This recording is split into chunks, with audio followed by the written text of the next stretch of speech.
Hello friends, my name is ये रजनी अग्रवाल। कैसे हो आप सब लोग? Welcome to my new video. I hope so आपको मेरी लास्ट वीडियो बहुत अच्छी लगी होगी, जिसमें मैंने आपको सिखाया था कि ऑडिट कैसे स्टार्ट करते हैं। आज हमारी वीडियो का टॉपिक होगा कि हम लोग जब प्रैक्टिकली ऑडिट कर रहे होते हैं तो वहाँ पे हम रेवेन्यू में क्या क्या चीज़ें चेक करते हैं, रेवेन्यू को कैसे चेक करते हैं एंड अदर एक्सपेंसेस को कैसे चेक करते हैं। तो आज की वीडियो में हम सीखेंगे रेवेन्यू एंड अदर एक्सपेंसेस की चेकिंग के बारे में। तो चलिए वीडियो स्टार्ट करते हैं। वीडियो स्टार्ट करने से पहले अगर आपको मेरी वीडियो अच्छी लगती है, आपको लगता है कि मेरी वीडियो से आपकी नॉलेज में कुछ ऐड ऑन हुआ है, तो प्लीज़ मुझे कमेंट करके ज़रूर बताइए, ताकि मुझे भी मोटिवेशन मिल सके ऐसी आप लोगों के लिए अच्छी अच्छी वीडियोस लाने के लिए। तो चलिए स्टार्ट करते हैं। सबसे पहले हम रेवेन्यू के बारे में बात करते हैं, फिर उसके बाद हम अदर इनकम के बारे में बात करेंगे। रेवेन्यू होता क्या है? Revenue is the gross inflow of cash receivable, जो जनरेट होता है in the ordinary course of business. समझ नहीं आया ना? कोई बात नहीं। बेसिकली हम जो काम कर रहे हैं, हम एक ऑर्गेनाइजेशन है, हमारा पर्पस क्या है, हम किस चीज़ की सर्विस प्रोवाइड कराते हैं या किस चीज़ का में डील करते हैं, गुड्स में, किस में, तो उससे जो भी हमारे को पैसा रिसीव होता है उसको रेवेन्यू बोलते हैं। रेवेन्यू किस किस टाइप का हो सकता है, कैसे हो सकता है? हम चाहे सेल ऑफ गुड्स के बिजनेस में इन्वॉल्व है या हम लोग सर्विसेज प्रोवाइड कराते हैं, उसको हम बोलते हैं अपना रेवेन्यू। अब देखो, जो हम काम करते हैं उसको हम बोलते हैं कि वो हमारा ऑर्डिनरी कोर्स ऑफ बिजनेस है, तो उससे जो भी हमें इनकम हुई विच इज़ आर रेवेन्यू। लेकिन उसके अलावा भी हमें और काफ़ी टाइप की इनकम रिसीव होती है, लेकिन वो हमारे ऑर्डिनरी कोर्स से के बिजनेस से रिलेट नहीं करती है, तो वो होती है नॉन ऑर्डिनरी कोर्स के बिजनेस से। तो उसको हम अपना कंसिडर करते हैं अदर इनकम के अंदर। तो हम अदर इनकम ऐसे कौन कौन सी टाइप की हो सकती है? अदर इनकम हमारी होती है जैसे income tax, interest on income tax refund हो गया, या फिर हमें इंटरेस्ट ऑन एफडी हो गया, या हमने अपनी इन्वेस्टमेंट वगैरह सेल करी, म्यूचुअल फंड सेल करे, तो वहाँ से हमारे को प्रॉफिट वगैरह हुआ, या कोई फॉरेन एक्सचेंज फ्लक्चुएशन का हमारे को प्रॉफिट हो गया, या कुछ हमने स्क्रैप वगैरह सेल करा। तो बेसिकली ये वाली जो एक्टिविटीज़ है ना, ये हमारे बिजनेस करने के लिए नहीं है। ये तो बिजनेस कर रहे हैं तो उसके साथ हमें एडिशनल जो भी चीज़ें कर रहे हैं, इनकम रिसीव हो रही है, तो इस वजह से these are not are part of the revenue. तो ये होती है हमारी अदर इनकम। अब हम धीरे धीरे सीखेंगे कि हमारे को इनके अंदर क्या क्या चीज़ें अपने क्लाइंट से मांगनी पड़ेगी, तो वो मैं आपको बताऊंगी। अब सबसे पहले हमारे को ड्राफ्ट एफएस रिसीव्ड हो चुके होंगे, या फिर हमारे को ट्रायल बैलेंस रिसीव हो गया होगा। तो वहाँ से हम एक लेवल पे ये देख लेंगे कि अच्छा, जो जिस एंटिटी का हम ऑडिट कर रहे हैं उसके रेवेन्यू में क्या क्या कंसीडर करता है, क्या वो उसका सर्विस का बिजनेस है, क्या उसका गुड्स का बिजनेस है, और उसमें जो अदर इनकम भी आ रही है वो अदर इनकम किस किस टाइप की है, ताकि जब हम रिक्वायरमेंट लिस्ट बनाएंगे कि हमें क्या क्या चाहिए, तो हमें एक आइडिया हो कि हमें क्लाइंट से क्या क्या चीज़ें डिमांड करनी है। तो ये हमें वहाँ से पता चल गया। अब हम लोग सबसे पहले क्या करेंगे, हम लोग क्लाइंट को बोलेंगे कि आप हमें अपने रेवेन्यू को वॉक थ्रू करा दो, प्रोसेस बता दो कि बेसिकली आपका रेवेन्यू किस तरीके से जनरेट होता है। और जो वो प्रोसेस होगा ना, उसको हम वॉक थ्रू बोल सकते हैं, फ्लो ऑफ ऑडिट बोल सकते हैं। देखो, हमारे लिए अगर सपोज करो हमने उस क्लाइंट का ऑडिट पहले नहीं करा, तो हमें एक बार देख के तो समझ में ही नहीं आने वाला है कि वो क्लाइंट क्या बिजनेस करता है, जब तक क्लाइंट हमें खुद स्टेप बाय स्टेप ढंग से नहीं समझाएगा कि लाइक ऑर्डर एग्जीक्यूशन से लेकर ऑर्डर रिसीविंग से लेकर ऑर्डर एग्जीक्यूशन, फिर invoice booking and then payment. तो ये बेसिकली पूरा प्रोसेस कैसे होता है, कैसे क्लाइंट का बेसिकली काम किस चीज़ का है, वो किस चीज़ के बिजनेस में डील करता है, फिर वो जिस बिजनेस में डील करता है तो उसको किस टाइप से, कहाँ से ऐसे ऑर्डर्स आते हैं या उसका रेवेन्यू आने का होता है, फिर उनके प्रोसेसेस क्या क्या होते हैं, कितने लेवल की चेकिंग इन्वॉल्व होती है, फिर इनवॉइस कब बुकिंग होती है, फिर पेमेंट किन टर्म्स पे रिसीव होती है। तो वो हम डिटेल में समझेंगे। हम उन चीज़ों को डिटेल में समझेंगे तो हम अपने पास नोट भी करेंगे। नोट करने के लिए मैं स्पेशली इसलिए बोल रही हूँ क्योंकि जब भी आपका रिव्यू होगा और अगर आपका मैनेजर या जो भी सीनियर पर्सन है आपसे पूछ रहा होगा, तो वो उसको कुछ नहीं पता होगा रेवेन्यू उस कंपनी के बारे में, हो सकता है बट वो आप चाहे उसे पता हो या नहीं पता हो, वो ये चाहेगा कि आपको पता होना चाहिए अगर आपने ऑडिट करा है तो वो आपसे सारी चीज़ें पूछेगा। अच्छा, इस कंपनी का बिजनेस क्या है, किस मॉडल पे ये कंपनी काम करती है, रेवेन्यू कैसे कैसे आता है, तो आपको हर एक चीज़ पता होनी चाहिए। और क्या होता है, जब हम क्लाइंट से वॉक थ्रू कर रहे होते हैं ना, तब तो हमें सब समझ में आ रहा होता है, बट अगर हमने नोट करके नहीं रखा तो हम सब भूल जाएंगे। तो इट्स बेटर कि आप सारा प्रोसेस उनका नोट करो, वॉक थ्रू को अंडरस्टैंड अच्छे से करो। अब आपने एक बार वॉक थ्रू समझ लिया, अब हमें क्लाइंट से क्या क्या मांगना है। सबसे पहले हम क्या मांगेंगे, सबसे पहले तो हम क्लाइंट से मांगेंगे सेल्स रजिस्टर। 1 अप्रैल से लेकर 31 मार्च तक का हम फिर चेक करेंगे कि जो सेल्स रजिस्टर है उसमें जो मेरी सेल आ रही है, क्या वो मेरे ट्रायल बैलेंस है या मेरे ड्राफ्ट एफएस से मैच हो रही है या नहीं हो रही। अब जब हमने एक तो लिया, एक तो मांगा उनसे सेल्स रजिस्टर, दूसरा हम उनसे और डॉक्यूमेंट क्या है जो पहले से ही मांग सकते हैं। हम उनसे ये बोल सकते हैं कि आप हमें लिस्ट ऑफ एग्रीमेंट्स प्रोवाइड करो कि कौन कौन से न्यू कस्टमर्स हैं जो ड्यूरिंग द ईयर आपके साथ नए जुड़े हैं, क्योंकि जो नए जुड़े हैं हमें उनका देखना पड़ेगा ना कि क्या उनका रेवेन्यू अच्छे से सही तरीके से जो as per the terms of the agreement है वो बुकिंग हो रही है या नहीं हो रही है। दूसरी चीज, हो सकता है कि कुछ कस्टमर्स ऐसे हों जो एग्जिस्टिंग चलते आ रहे हैं पिछले सालों से, इस बार किसी का कोई क्लोजिंग हुई हो कि कोई ऐसी सर्विस थी जिसका पीरियड 2 साल था, 3 साल था या कुछ भी था, इस साल में वो ओवर हो गया है तो हम क्लोजर एग्रीमेंट मांग सकते हैं। या किसी का अगर रिन्यूअल हुआ है तो हम उनसे रिन्यूअल एग्रीमेंट भी मांग सकते हैं। उसके अलावा हम क्लाइंट से ये भी पूछ सकते हैं कि क्या आपका कोई जो एग्जिस्टिंग कस्टमर था उसके अंदर किसी कस्टमर के साथ कुछ टर्म्स के अंदर चेंजेस हुए हैं। अगर यस टर्म्स के अंदर चेंजेस हुए हैं तो आप लोगों को फिर वो टर्म्स को भी चेक करना है कि जो रेवेन्यू बुक हो रहा है वो उन टर्म्स के हिसाब से अच्छे तरीके से रेवेन्यू बुक हो भी रहा है या नहीं हो रहा है। तो हम लोग न्यू एग्रीमेंट्स मांग लेंगे क्लाइंट से। और तो हम लोग बात कर रहे थे कि बेसिकली हम लोग क्लाइंट से क्या क्या चीज़ें मांगेंगे। ये जो रिक्वायरमेंट लिस्ट है ये हमारी फर्स्ट टाइम जा रही है, तो हो सकता है कि मतलब ये कंप्लीट लिस्ट नहीं है, क्योंकि जब अभी हमारे पास सेल्स रजिस्टर आएगा, फिर हम उसमें से सैंपल निकालेंगे, फिर हम सैंपल भेजेंगे और सैंपल्स के लिए हम क्या क्या मांगेंगे। इनवॉइस मैंडेटरी है, मांगेंगे, लेकिन सिर्फ इनवॉइस चेकिंग करना हमारा काम नहीं होता। हमारे को इनवॉइस के साथ उसका सपोर्टिंग चाहिए कि भाई अगर मेरा इनवॉइस के अंदर ये अमाउंट आ रहा है तो ये अमाउंट किस बेसिस पे बना है। हो सकता है कि वो जो अमाउंट मिले वो हमें एग्रीमेंट्स के हिसाब से मिले, मतलब एग्रीमेंट के अंदर मिले। तो बेसिकली हमारे को इनवॉइस टेस्टिंग तो करनी है, लेकिन इनवॉइस टेस्टिंग सिर्फ इनवॉइस चेकिंग तक सीमित नहीं रहनी चाहिए।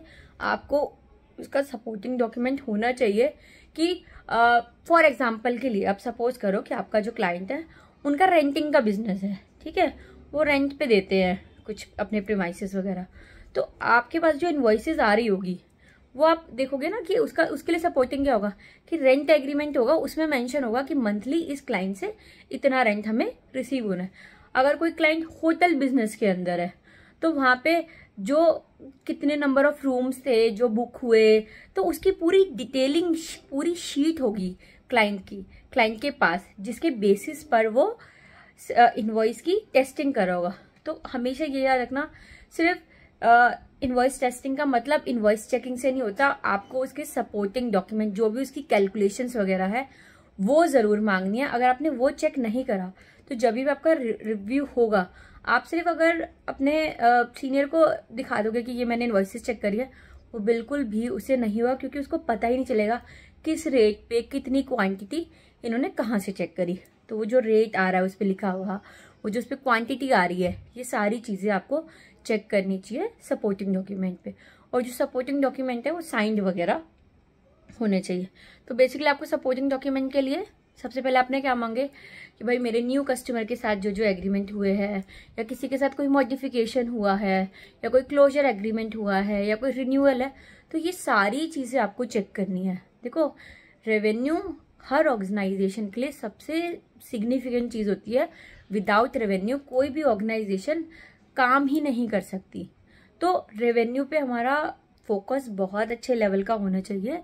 रेवेन्यू को हमको खासकर बहुत अच्छे तरीके से चेक करना चाहिए। और रेवेन्यू में जो एक बात बताऊँ, जो होता है कि हमें रिस्क क्या होता है कि रेवेन्यू ऑर्गेनाइजेशन ने ज़्यादा दिखाया हुआ होगा या कम दिखाया होगा। रेवेन्यू के अंदर जो हम लेके चलते हैं वो चलता है ओवर स्टेटमेंट का, कि क्लाइंट ने रेवेन्यू ओवर स्टेटमेंट करके दिखाया होगा। तो हमें ये चीज़ें चेक करनी है।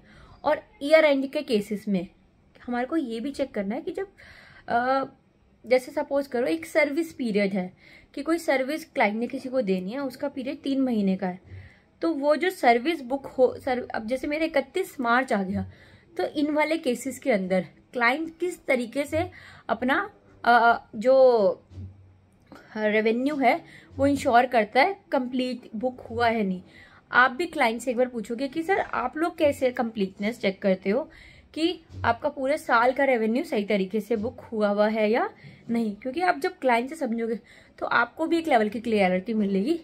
आप फिर खुद भी एडिशनली सोच सकते हो कि मैं रेवेन्यू की कंप्लीटनेस, जो कि एक वन ऑफ द असर्शंस होती है, वो हम चेक कर सके कि हाँ भाई मेरा रेवेन्यू अच्छे से बुक हुआ है नहीं। अब जैसे कट ऑफ प्रोसीजर भी जो हम करते हैं उसी को बोलते हैं। ओके, और इसके बाद अब देखो ये तो आपने करे टेस्टिंग।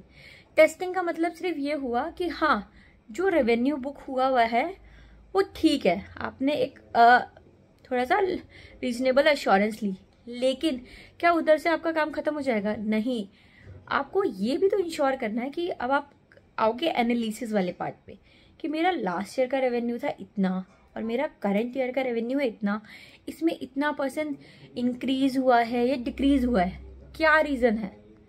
कोई न्यू कस्टमर आया है जिस वजह से इंक्रीज हो गया है, या किसी हमें ऑलरेडी कस्टमर से कोई कुछ न्यू सर्विसेज वगैरह हमने देना स्टार्ट करा है, या फिर अगर मेरा रेवेन्यू डिक्रीज हुआ है तो क्या कोई ऐसा कस्टमर था जिनका कॉन्ट्रैक्ट वगैरह क्लोज हो गया हो। मतलब बेसिकली मुझे रीज़न जानना है कि मेरा जो रेवेन्यू लास्ट ईयर से इतना ज़्यादा इंक्रीज हुआ है वो क्यों हुआ है।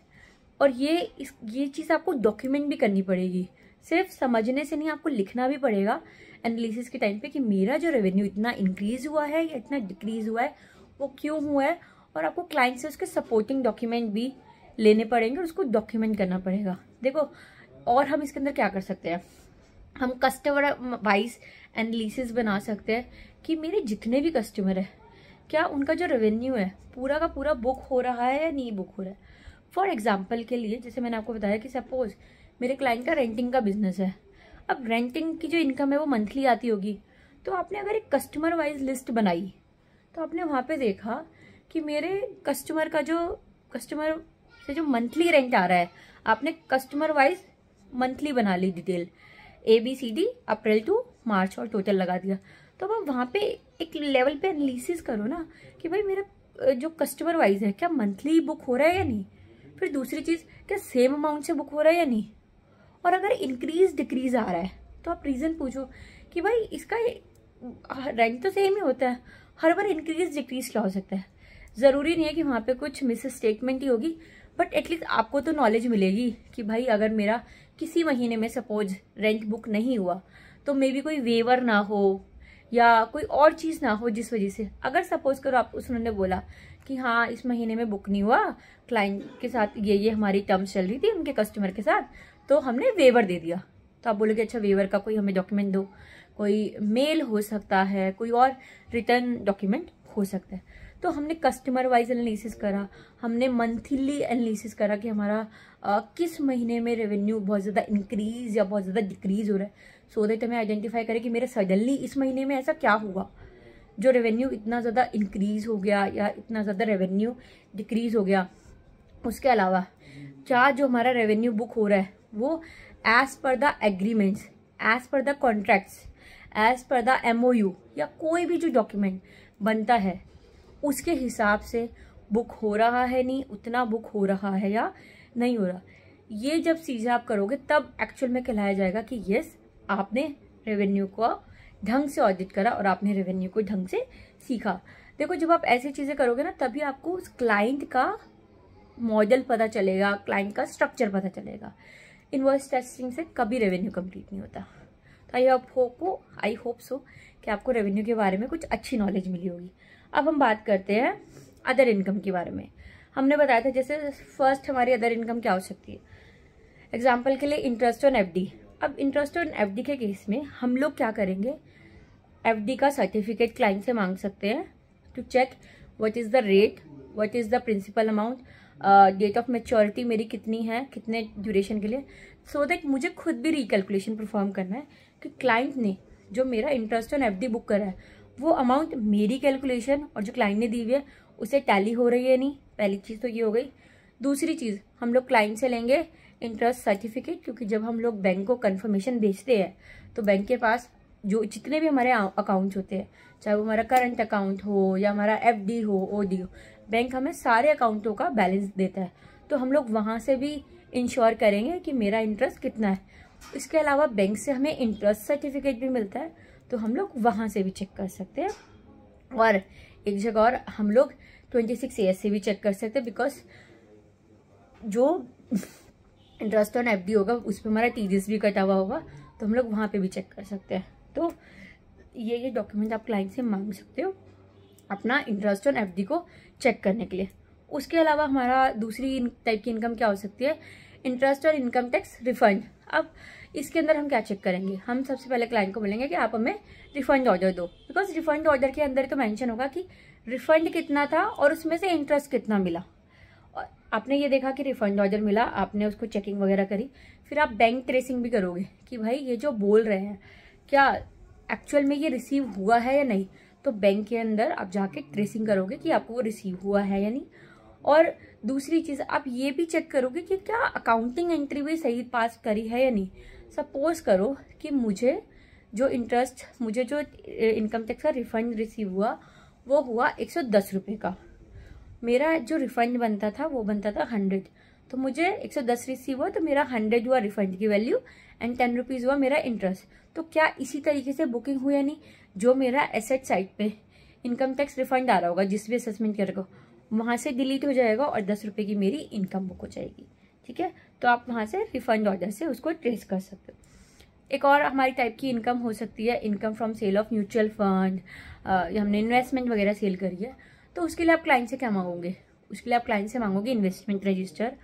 और हम म्यूचुअल फंड वगैरह या इन्वेस्टमेंट के केसेस के अंदर भी कंफर्मेशन भेजते हैं, तो हम लोग उस कंफर्मेशन से भी टैली करेंगे कि हमारा ओपनिंग इन्वेस्टमेंट कितनी थी, हमारी closing investment as per the confirmation कितनी है, तो जो मेरा डिफरेंस है वही तो मेरी इनकम होगी। इस तरीके से आप चेक कर सकते हो। और उसके अलावा जैसे फॉरेन एक्सचेंज फ्लक्चुएशन गेन हो सकता है, तो आप उससे क्लाइंट से वर्किंग मांग सकते हो कि आप बताओ कि आपने ये जो इतना आपका फॉरेन एक्सचेंज का गेन लॉस है आपने कहाँ कैसे बुक करा है, उस वर्किंग के बेसिस पर आप सपोर्टिंग डॉक्यूमेंट मांग के वहाँ से चेक कर सकते हो। उसके अलावा एक और बहुत छोटी सी इनकम होती है सेल ऑफ स्क्रैप, उसके लिए भी आप क्लाइंट से सपोर्टिंग डॉक्यूमेंट मांग सकते हो। देखो, अब इनकम बहुत टाइप की हो सकती है अदर में, तो आपको ये इंश्योर करना है कि आपको सपोर्टिंग डॉक्यूमेंट चाहिए। ऑडिट के अंदर एक रूल को हमेशा ध्यान में रखना, कोई भी नंबर बिना किसी डॉक्यूमेंट के बुक नहीं हो सकता, कभी भी नहीं बुक हो सकता। तो क्लाइंट ने जो भी नंबर्स डाल रखे हैं अपने बुक्स के अंदर, इनकम से रिलेटेड, रेवेन्यू से रिलेटेड, एक्सपेंस से रिलेटेड, हमेशा उसके लिए कोई ना कोई सपोर्टिंग डॉक्यूमेंट होगा और वो साइंड होने चाहिए डॉक्यूमेंट, तभी तो आप इंश्योर कर पाओगे यस कि हम जो चेकिंग कर रहे हैं वो सही तरीके से कर रहे हैं। तो आप बस क्लाइंट ने मुंह से कुछ भी बोल दिया कि हाँ ये नंबर ऐसे आया था यहाँ से, बोलो सर नहीं मुझे उसका डॉक्यूमेंट चाहिए, तो तभी आप उस पर विश्वास कर सकते हो और उसको मान सकते हो। ठीक है, तो आज की वीडियो मेरी यहीं तक थी। अगर आपको मेरी वीडियो अच्छी लगी होगी तो प्लीज़ मुझे कमेंट करके ज़रूर बताना, ताकि मुझे भी अच्छा लगे, मुझे भी पता चले कि मैं जो वीडियो बना रही हूँ आप लोगों तक सही तरीके से मैसेज जा रहा है और सही तरीके से मैं आपको समझा पा रही हूँ। तो मिलते हैं नेक्स्ट वीडियो में, तब तक के लिए बाय बाय, टेक केयर।